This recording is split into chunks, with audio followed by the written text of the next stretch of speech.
Gelukkig pas ek nie in 'n F1 motorkar nie, Erika. En ja, en soos Rudolf sê, jy weet ek loer so nou en dan F1, maar Sondag is my golfdag. Ja. Ek loer maar 'n bietjie meer golf as die F1, maar dit is opgewonde waar F1 heen gaan in die kompetisie en ek dink alles in die lewe gaan oor daai klein fynere details. Klein besluitjies maak groot veranderinge en ek dink dis waar F1 inkom. Jy kan sien 'n klein dingetjie wat die ouens verander.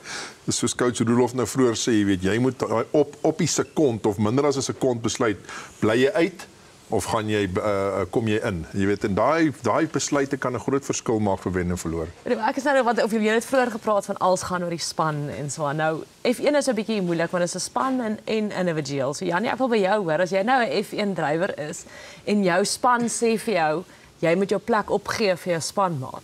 Sal jy dit doen? Rika, net om Bakkies sê hy pas nie in die kar nie.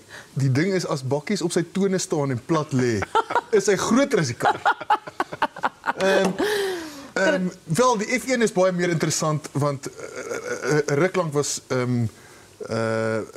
Hamilton hy het alles gewen, toe Verstappen. Dit is regtig maak dit interessant as daar nuwe mense is en daar's of rivalry, jy weet nie wie gaan wen nie. En dan om jou vraag te antwoord. My baas moet vir my sê ek moet my spanmaat laat wen as dit in 'n race is. Hy sal baie vinnig agterkom dat ek is meer soos 'n Alan Heatherly Suid-Afrikaner. As ek voor is, gaan ek vir hom niks gee.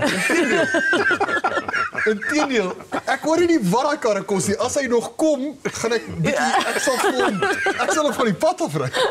Rudolf, jy was reg. Ons as hierdie twee manne in 'n kar sal ons nie kan sê Ek het gedog Janie is 'n spanman.